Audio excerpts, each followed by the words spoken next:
Hello everyone, today I'll show you how to print a PDF file with bleed marks using Foxit PDF Editor. This one PDF file and I'll add bleed mark to this PDF file. Now select this file option and scroll down. Here you will find this print option. Click here and printer dialog box open. Now select your printer, Foxit PDF printer and select all page or current page and select all page already selected.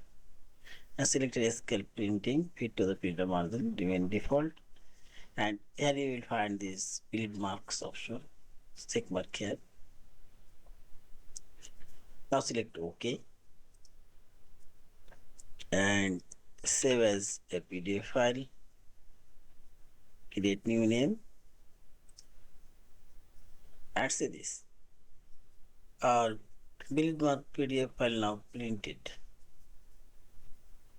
and this is our old PDF file and new created PDF file. Yeah. Thank you for watching. Please subscribe, like, share, and comment.